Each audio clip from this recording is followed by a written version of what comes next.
আজকের গুরুত্বপূর্ণ আঞ্চলিক সংবাদে সবাইকে জানাই স্বাগতম। আজ হলো 25 নভেম্বর, মঙ্গলবার। আজকের সকালের বিশেষ বিশেষ খবর হলো আজমলের হাসপাতালের তদন্ত, উপাধ্যক্ষকে সুপ্রিম কোর্টে নেওয়ার হুমকি বদরুদ্দিন আজমলের। 103টি কেন্দ্রে লড়ব, বাকি 22টিতে জয় সম্ভব নয় বললেন মুখ্যমন্ত্রী হিমন্ত। অষ্টম শ্রেণী থেকে বাধ্যতামূলক হচ্ছে ভূগোল ইতিহাস, রাজ্য ভাষা আইনের নিখুঁত রূপায়ণ। খিলঞ্জিয়াদের জমির অধিকার দিতে 1886 সালের ভূমি আইন সংশোধন।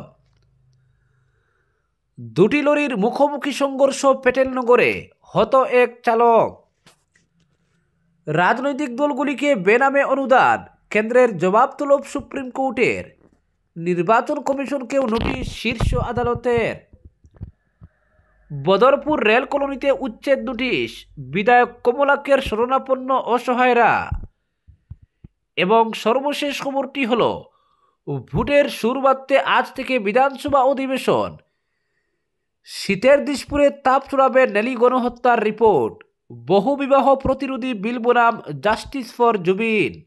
এবারে শুনুন বিস্তারিত খবর। দিল্লির লালকেল্লা বিস্ফোরণে উঠে এসেছে চিকিৎসকরূপী সন্ত্রাসবাদীদের কুকর্মের কালো অধ্যায়। ফরিদাবাদের আল ফালাহ বিশ্ববিদ্যালয়ের সঙ্গেও সন্ত্রাসবাদী সংযোগের কাহিনী ধরা পড়েছে বিস্ফোরণের তদন্তে।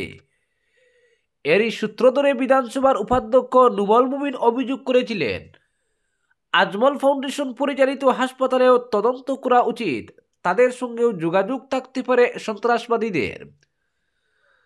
তাই বদরুদ্দিন আজমল বিধানসভার উপাধ্যক্ষকে অভিযোগ প্রমাণের চ্যালেঞ্জ ছুড়ছেন।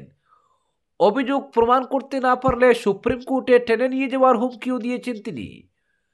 তাছাড়া মুখ্যমন্ত্রীর কাছে হুজাইয়ের হাসপাতালে তন্ন করে তল্লাশি চালানোর আর্জিও জানিয়েছেন তিনি। আজমল সংবাদ মাধ্যমে বলেন, বিধানসভার উপাধ্যক্ষ বলেছেন আজমলের হাসপাতালের সঙ্গে সন্ত্রাসবাদীদের সম্পর্ক থাকতে পারে।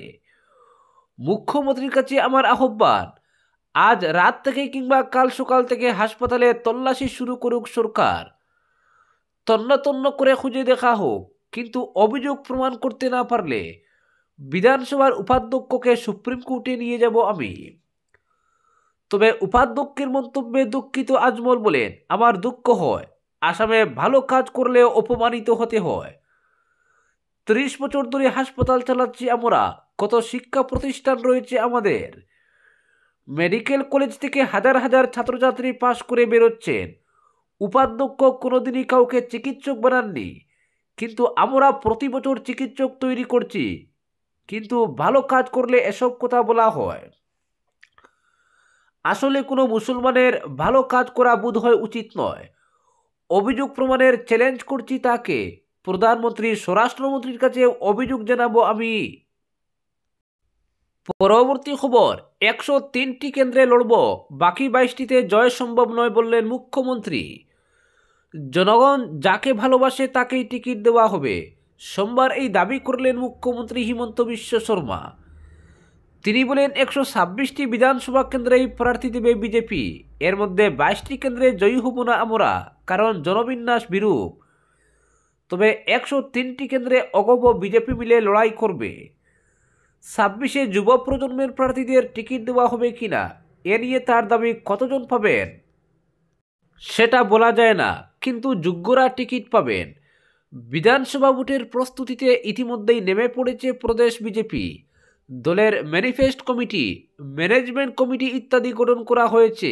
উপসমিতিও গঠন করা হয়েছে 36টি। প্রার্থী নিয়েও আলোচনা শুরু হয়েছে। তবে বিধায়কদের ক্ষেত্রে রিপোর্ট কার্ড দেখে ফের টিকিট দেওয়ার বিষয়ে সিদ্ধান্ত নেওয়ার কথা বলা হচ্ছে দলের সূত্রে। দলের অভ্যন্তরীণ সমীক্ষার উপরও ভিত্তি করা হবে। তবে বিজেপির প্রার্থিত্ব নিয়ে মুখ্যমন্ত্রী সোমবার বলেন, জনগণ যাকে ভালোবাসে তাকেই টিকিট দেব আমরা। শর্ত হচ্ছে জনগণের ভালোবাসা থাকতে হবে। টিকিট বন্টনে যুব শক্তিকে প্রাধান্য দেওয়ার কথা আগেই বলেছেন মুখ্যমন্ত্রী। তবে যুব প্রজন্মের কতজনকে টিকিট দেওয়া হবে সেই প্রশ্নে তার জবাব, ক্যালকুলেটর নিয়ে বসে এটা ঠিক করা যায় না। দাবিদারদের মধ্যে যোগ্য যারা তারা টিকিট পাবে। বিজেপি নেতৃত্ব ইতিমধ্যেই সিদ্ধান্ত নিয়েছেন 103টি কেন্দ্রে ভালোভাবে যুদ্ধ করা হবে। উল্লেখ্য, ডিলিমিটেশনের ফলে রাজ্যের 126টি বিধানসভা কেন্দ্রের মধ্যে 103টি কেন্দ্র হিন্দু সংখ্যাগরিষ্ঠ হয়েছে, তাতে বিজেপির পরিবেশ অনুকূল। বাকি 22টি কেন্দ্রে বহুলভাবে ধর্মীয় সংখ্যালঘু অধ্যুষিত, ফলে বিজেপির জয়ের আশা নেই। মুখ্যমন্ত্রীও সেটাই বলেছেন। তিনি বলেন, 126টি বিধানসভা কেন্দ্রেই প্রার্থী দেবে বিজেপি। এর মধ্যে 22টি কেন্দ্রে জয়ী হব না আমরা, কারণ জনবিন্যাস বিরূপ। তবে 103টি কেন্দ্রে অগপ বিজেপি মিলে লড়াই করব। পরবর্তী খবর, অষ্টম শ্রেণী থেকে বাধ্যতামূলক হচ্ছে ভূগোল ইতিহাস। রাজ্যে ভাষা আইনের নিখুঁত রূপায়ণ। রাজ্যের খিলঞ্জিয়া জনগণের হাতে জমি কেনাবেচার অধিকার দিতে 1886 সালের ল্যান্ড রেভিনিউ অ্যাক্ট সংশোধন করছে রাজ্য সরকার। আসুর সঙ্গে বৈঠকে মুখ্যমন্ত্রীর প্রতিশ্রুতি, 1886 সালের ভূমি আইনে নতুন অধ্যায় সংযোজন করে এই ব্যবস্থা কার্যকরী করা হবে। তাছাড়া অসমীয়া ভাষা সংস্কৃতি ঐতিহ্য রক্ষায় বিভিন্ন সিদ্ধান্ত নেওয়ার কথাও আসু নেতৃত্বকে জানিয়েছে সরকার। অষ্টম শ্রেণী থেকে বাধ্যতামূলক হবে ভূগোল ইতিহাসও। আসাম চুক্তির 6 নং দফা কার্যকরী করার রূপরেখা প্রস্তুত করতে আসুর সঙ্গে সরকারের বৈঠক চলছে। মূলত বিপ্লব কুমার শর্মা কমিটির রিপোর্টে দেওয়া বিভিন্ন পরামর্শ কিভাবে রূপায়ণ করা হবে সেটাই আলোচনার বিষয়। গত 22 নভেম্বর মুখ্যমন্ত্রীর সঙ্গে বৈঠক হয় আসু নেতৃত্বের। মুখ্যমন্ত্রীর সঙ্গে সেই বৈঠকে কী সিদ্ধান্ত হয়েছে, ছাত্র নেতারা এক সাংবাদিক বৈঠকে সেটা খুলসা করেছেন। মুখ্যমন্ত্রীর সঙ্গে বৈঠকে ইতিবাচক আখ্যা দিয়েছেন আসুর নেতারা। সোমবার শহীদ নিয়াসে এক সাংবাদিক বৈঠকে আসুর সভাপতি উৎপল শর্মা জানান, আসাম চুক্তির 6 নং দফা রূপায়ণে বিপ্লব কুমার শর্মা কমিটির রিপোর্ট কার্যকরী করা নিয়ে সরকারের সঙ্গে আমাদের বৈঠক চলছে। 22 নভেম্বর তৃতীয় বৈঠক হয় মুখ্যমন্ত্রীর উপস্থিতিতে। বিপ্লব শর্মা কমিটির রিপোর্টে মোট 67টি সুপারিশ রয়েছে। এর মধ্যে 40টি সুপারিশ রাজ্য সরকারের আওতাধীন, 12টি সুপারিশ কেন্দ্র রাজ্য যৌথভাবে রূপায়ণ করবে, বাকি 15টি শুধুমাত্র কেন্দ্রের আওতাধীন। রাজ্যের আওতায় থাকা 40টি এবং কেন্দ্র রাজ্যের আওতায় থাকা 12টি সুপারিশ কার্যকরী করা নিয়ে লিখিত পরামর্শ দাখিল করেছে আসু। অসমীয়া জনগণের রক্ষা কবচ হিসাবে বিপ্লব কুমার শর্মা কমিটির অন্যতম সুপারিশ হচ্ছে খিলঞ্জিয়া জনগণের হাতে জমি কেনাবেচার অধিকার দেওয়া। সরকার আইন সংশোধন করে সেই সুপারিশ কার্যকরী করার পথে এগোচ্ছে বলে আসু নেতারা জানান। উৎপল শর্মা বলেন, জমি কেনাবেচার অধিকার খিলঞ্জিয়া লোকের হাতে রাখতে 1886 সালের ল্যান্ড রেভিনিউ অ্যাক্ট সংশোধন করে নতুন এক অধ্যায় তাতে সংযোজন করবে সরকার। মুখ্যমন্ত্রী আশ্বাস দিয়েছেন এ সংক্রান্ত কাজ চলছে, অচিরেই বিধানসভায় আইন সংশোধন করা হবে, তখন খিলঞ্জিয়া লোকেরা জমি কেনাবেচার অধিকার পাবেন। তাছাড়া জমি সংক্রান্ত সমস্যা নিষ্পত্তির জন্য জেলা স্তরে ল্যান্ড ট্রাইব্যুনাল গঠনের পরামর্শ মেনে নিয়েছে সরকার। আসু সভাপতি জানান, বিপ্লব কুমার শর্মা কমিটির রিপোর্টে থাকা সেই সুপারিশ কার্যকরী করতে বিধানসভায় আইন আনবে সরকার।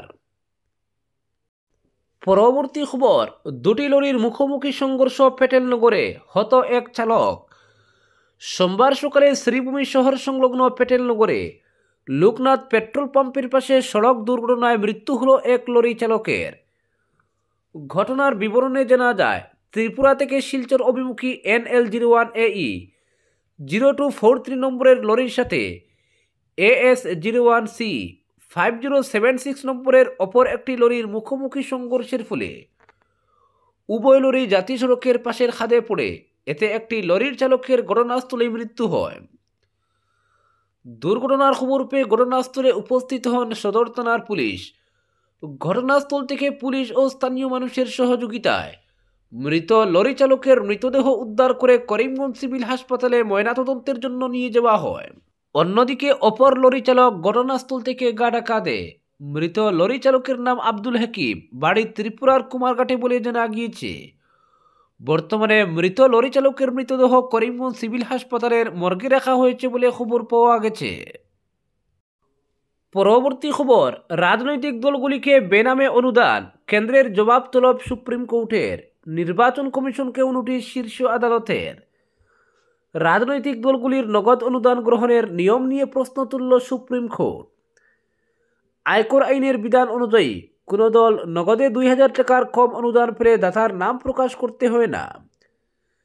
এই বিধানকে অসাংবিধানিক বলে চ্যালেঞ্জ জানানো হয়েছে আদালতে। সোমবার সেই মামলার শুনানিতে কেন্দ্র সরকারকে নোটিশ দিয়ে জবাব তলব করেছে শীর্ষ আদালত। পাশাপাশি নির্বাচন কমিশন এবং একাধিক রাজনৈতিক দলকেও নোটিশ পাঠানো হয়েছে। আবেদনে অভিযোগ করা হয়েছে এই নিয়মে স্বচ্ছতার অভাব রয়েছে। এর ফলে রাজনৈতিক দলগুলি নগদ অনুদানের উৎস গোপন করতে পারে, যা নির্বাচনী ব্যবস্থার অখণ্ডতা ক্ষুণ্ণ করে এবং ভোটারদের বিভ্রান্ত করে। আবেদনকারীর দাবি, কমিশনকে বাধ্যতামূলকভাবে নির্দেশ দিতে হবে যাতে কোনো দল নগদ অনুদান গ্রহণ করতে না পারে। আবেদনে আদালতের কাছে দাবি করা হয়েছে নির্বাচন কমিশনকে নির্দেশ দেওয়া হোক যাতে সব স্বীকৃত রাজনৈতিক দলের ফর্ম 24 এর রিপোর্ট পরীক্ষা করা হয় এবং প্রতিটি অনুদানের ক্ষেত্রে দাতার প্যান ও ব্যাংক তথ্য প্রকাশ বাধ্যতামূলক করা হয়। এছাড়া আবেদনকারীর অনুরোধ, আদালত যেন 13A ধারার ক্লজ ডি অসাংবিধানিক ঘোষণা করে নির্বাচন কমিশনকে নির্দেশ দেয় যাতে তথ্য গোপনকারী দলগুলিকে শাস্তি দেওয়া হয় এবং সব রাজনৈতিক দলের হিসাব স্বাধীনভাবে পরীক্ষা করা হয়। এ প্রসঙ্গে 2024 সালে সুপ্রিম কোর্টের নির্বাচনী বন্ড বাতিলের রায়ের উল্লেখ করেছেন আইনজীবী।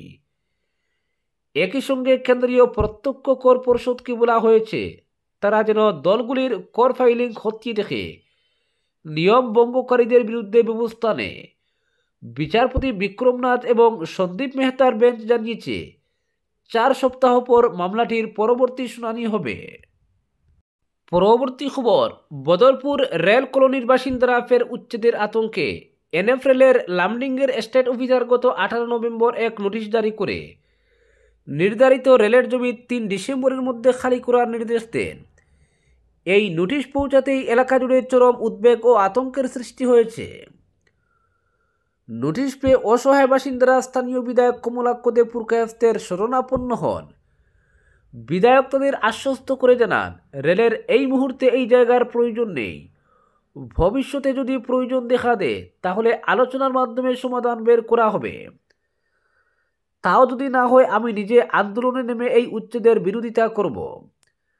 তিনি আরও জানান এ বিষয়ে তিনি আগেও মুখ্যমন্ত্রীর সঙ্গে আলোচনা করেছেন এবং রেল কর্তৃপক্ষকে মানবিক দৃষ্টিভঙ্গি গ্রহণের আহ্বান জানান। স্থানীয়দের মতে হঠাৎ করে উচ্ছেদের নোটিশ আসায় শিশু, বৃদ্ধ সহ সাধারণ মানুষের মধ্যে আতঙ্ক ছড়িয়ে পড়েছে। আজকের বিশেষ সংবাদ এখানেই সমাপ্ত।